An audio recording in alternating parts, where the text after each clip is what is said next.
बहुत बहुत धन्यवाद आपका। आपने मुझे बजट पे अपनी बात रखने का अवसर प्रदान किया। मैं अपनी बात को शुरू करते हुए बहुजन समाज में जन्मे सभी संतों, गुरुओं और महान पुरुषों को नमन करता हूं। साथ साथ मैं भारत की महान जनता का भी धन्यवाद करता हूं कि उन्होंने लोकतंत्र की रक्षा इस बार की है। सभापति महोदय, पिछले 10 सालों में सरकार की नीतियों के कारण गरीब और गरीब हुआ और अमीर हुआ है, यानी गरीबों और अमीरों के बीच फासला बढ़ गया है। सारे देश की संपत्ति को चंद अमीरों के हाथ में दे दिया गया है। ये हमारे संविधान की मंशा और समतावादी समाज के लक्ष्य के खिलाफ है। अतः हमारी नीतियां गरीबों के पक्ष में भी होनी चाहिए। जातिगत जनगणना, SC, ST, OBC यानी कि जो बहुजन समाज के लिए आज जीवन मरण का प्रश्न है, इसके बारे में कोई बात बजट में नहीं की गई है। इसके बाद जनसंख्या के अनुपात में बहुजन समाज को सभी क्षेत्रों में हिस्सेदारी मिलनी चाहिए, तभी बाबा साहब अम्बेडकर का जो सपना है समतामूलक समाज का, वो पूरा होगा। महोदय, एक ऐसा विकसित भारत है जिसमें आज भी सफाई कर्मचारी को पक्की नौकरी नहीं मिल रही है और उसको गटर में उतरने के लिए मजबूर किया जा रहा है। उनके लिए कोई अलग से बजट नहीं है। बजट बन सकता है अगर सरकार चाहे। SC, ST को जो सब प्लान मिलता था, SPC का जो पैसा मिलता था, वो बजट से हटा दिया गया है। साथ साथ देश के स्तर पे आशा, आंगनबाड़ी, भोजन माता, ग्राम सेवक, PRD जवान, होमगार्डों के मानदेय में बढ़ोतरी नहीं हुई है। ऐसा कुछ भी नहीं दिख रहा है कि उनके जीवन में खुशहाली आ जाए। इनका मानदेय बढ़ना चाहिए। विधवा, वृद्धा, विकलांग पेंशन प्रत्येक महीने 500 रुपए से बढ़ाकर 5000 रुपए की जानी चाहिए, क्योंकि महंगाई बढ़ रही है। देश में प्रधानमंत्री जन कल्याण योजना के तहत SC, ST, OBC और मुस्लिम को कितने घर दिए गए, इसका कोई आंकड़ा सरकार के पास नहीं है। देश में इसी तरह SC, ST, OBC के लिए कितने परिवारों को शौचालय की व्यवस्था कराई गई। आज भी सिद्धार्थनगर जैसे जिले और तमाम जिले जो है वहाँ शौचालय की व्यवस्था नहीं है। इस पर ध्यान देना चाहिए। देश भर में SC, ST, OBC के जो रिक्त पद पड़े हुए हैं, बैकलॉग भरना चाहिए। सरकार ने कुछ नहीं कहा। ये कैसी विश्व की 5वीं अर्थव्यवस्था है जिसमें आज भी SC, ST पे अत्याचार हो रहा है, महिलाओं के साथ रेप हत्या हो रही है। NCRB का डाटा पढ़ेंगे तो खून के आंसू रोने पड़ेंगे। युवा बेरोजगार है, सड़कों पे 80 करोड़ लोगों को 5 किलो राशन में जीवन यापन करना पड़ रहा है।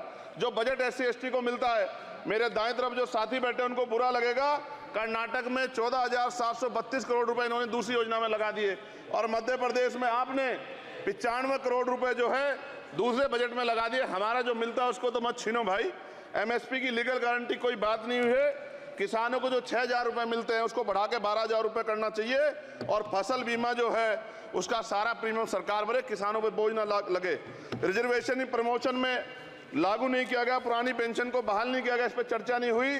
देश में मनरेगा समय न्यूनतम मजदूरी की दर 700 रुपए होनी चाहिए। समान काम समान वेतन पॉलिसी लागू होनी चाहिए। जो रसोई की चिंता करते हुए 500 रुपए प्रति सिलेंडर से ज्यादा के दाम नहीं होने चाहिए, जो महिलाओं को राहत मिल सके। बिजली के दामों में भी कमी होनी चाहिए। बेरोजगार युवाओं को 5,000 रुपए भत्ता मिलना चाहिए, जो बेरोजगार युवा जो है अपनी पढ़ाई या अपना खर्चा उठा सके। मैं अपने क्षेत्र के विषय में महोदय आपसे कहना चाहता हूं कि पश्चिम यूपी में नगीना में एक एम्स बनना चाहिए, एक IIT बननी चाहिए, एक IIM बनना चाहिए। नगीना लोकसभा में उद्योग धंधे लगने चाहिए। नगीना की कताई मिल जो है उसको पुनः शुरू कराना चाहिए।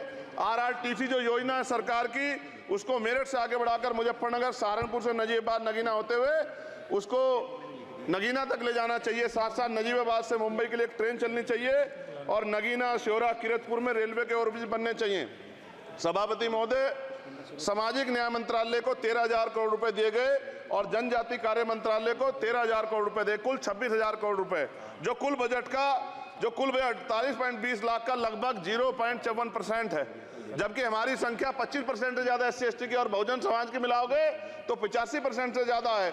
और हमारे विकास के लिए सरकार 1% बजट 1% पैसा खर्च कर रही है, जो मिलना हमें चाहिए, जबकि मिलना हमें 25% चाहिए। ये ऊंट के मुंह में जीरा के समान है, कहावत हमने बहुत दिन सुनी थी।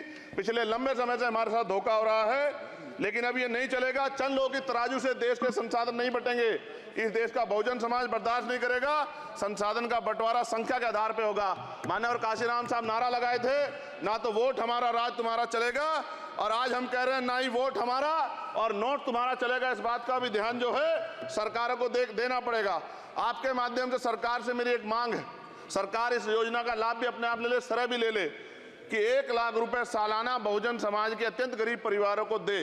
10 लाख करोड़ रुपए खर्च होंगे, लेकिन इस 1 लाख रुपए की योजना से एक झटके से परिवार गरीबी की रेखा से ऊपर आएगा और इनके बच्चों को कुपोषण खत्म होगा, अच्छी शिक्षा मिलेगी, महिलाओं को सम्मानजनक जीवन मिलेगा और इससे वास्तव में सबका साथ सबका विकास का नारा सार्थक होगा। अगर प्रश्न ये होगा कहां से आएगा, तो उसका जवाब ये है कि जब अमीरों का 16 लाख करोड़ रुपए माफ हो सकता है, कॉर्पोरेट टैक्स का घटाकर लाखों करोड़ रुपए का चूना सरकारी खजाने को लगाया जा सकता है, पेट्रोल डीजल के दाम 10 गुना एक्साइज ड्यूटी बढ़ाई जा सकती है, तो गरीबों को सरकार पैसा क्यों नहीं दे सकती। महोदय, समय आ गया है, अब निजी क्षेत्रों में आरक्षण की व्यवस्था होनी चाहिए। SC ST OBC को निजी क्षेत्रों में आरक्षण मिलना चाहिए।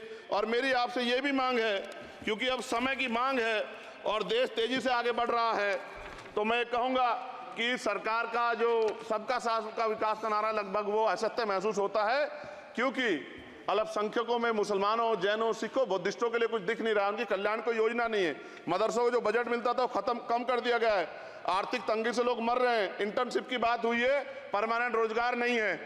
और दिल्ली में क्या हुआ बच्चों के साथ कल, उनकी सुरक्षा की जिम्मेदारी क्या है? वो आए तो बनने थे IAS IPS और बन क्या गए, लाशें बन के गए। यहाँ से कोई ध्यान नहीं दे रहा है, किसी की नजर नहीं है। साथ साथ मैं आपसे ये भी आग्रह करूंगा कि हम ग्रामीण क्षेत्रों से आए लोग देश से बड़ा प्रेम करते हैं और हम ये महसूस करते हैं कि सरकारें हमें सुनेंगी, सरकारें हमारे बारे में सोचेंगी। लेकिन ऐसा महसूस हो जाता है आज़ादी के 75 साल बाद, और जिसको अमृत काल कहा जा रहा है, आज भी SC ST OBC के लोगों पर अत्याचार हो रहा है। अभी 2 दिन पहले गोली से उड़ा दिया गया गाजियाबाद में और राजस्थान में गर्दन काट दी गई। ये घटनाएं देख कर डर लगता है, घर से निकलते हुए भी कि आने घर वापस लौटेंगे नहीं लौटेंगे। तो मेरा सरकार से आग्रह है, अगर आज़ादी के 75 साल बाद भी हमारी हत्या हो रही है, तो हमारी मां को भी दर्द हुआ होगा जब उसने हमें पैदा किया हो, हमारी बहनों को भी हमारे खोने का दर्द होता होगा। कैसी कानून व्यवस्था है आपकी, सब कुछ है आपके पास, फिर भी जो है महिलाओं पर रेप नहीं रोक पा रहे हो, हत्याएं नहीं रोक पा रहे हो, गरीबों, दलितों, पिछड़ों, किसानों, मजदूरों की जान नहीं बचा पा रहे हो। किसान सुसाइड कर रहा है, नौजवान सुसाइड कर रहा है, और बड़ी बड़ी बातें होती हैं, इधर भी अच्छे लोग हैं, इधर भी अच्छे लोग हैं, लेकिन अच्छाई तब होगी जब जमीन पे भी कुछ काम दिखाई देगा। और जमीन पे महोदय कोई काम दिखाई नहीं दे रहा है। जब कोई योजना की बात आती है तो सरकार हमसे मुंह मोड़ लेती है। आप बताइए, एजुकेशन का बजट कम कर दिया, हेल्थ का बजट कम कर दिया। मैं अपने क्षेत्र में गया तो आप विश्वास कीजिए, डॉक्टर नहीं है, स्कूल में मास्टर नहीं है, और कोई भर्ती ऐसी नहीं जिसका पेपर लीक नहीं होता है। तो देश किस तरफ जा रहा है और इसमें नौजवानों का भविष्य क्या है, उसके बारे में भी हमें चिंता करनी चाहिए। और अंत में अपनी बात को खत्म करते हुए मेरा आपसे आग्रह और आपके माध्यम सरकार से आग्रह है कि यहाँ बाहर बाबा साहब अम्बेडकर की मूर्ति लगी हुई थी एक, वो करोड़ों लोगों की आस्था से जुड़ा विषय है, और आप विश्वास करो इतना गुस्सा है उसको लेके। मेरी आपके माध्यम से मैं हाथ जोड़ता नहीं हूं, लेकिन मैं हाथ जोड़ के आपसे आग्रह कर रहा हूं कि प्रधानमंत्री जी, सरकार से हमारी आग्रह कि वो अम्बेडकर वादियों के सम्मान का ध्यान रखते हुए, उनके जो है दिल की पीड़ा को समझते हुए, दर्द का ध्यान रखते हुए उस मूर्ति को पुनः स्थापित करा दीजिए। अगर इसमें कोई राजनीतिक कारण अलग बात है, लेकिन मैं कंक्लूड कर रहा हूं। मगर मैं आपसे कहना चाहता हूं, इसमें बहुत गुस्सा है। जिस दिन अम्बेडकर वादी गुस्सा हो जाएगा, वो फिर इस सरकार को जो 24 में आ गई है, वो आने वाले चुनाव में ऐसा सबक सिखाएगा कि दोबारा पलट के नहीं देख पाओगे। तो मैं आपका धन्यवाद करता हूं, और मुझे विश्वास है कि सरकार मेरी बातों पे गौर करेगी और गरीबों के बारे में सरकार सोचेगी, गरीबों को आगे बढ़ने के अवसर प्रदान होंगे। धन्यवाद।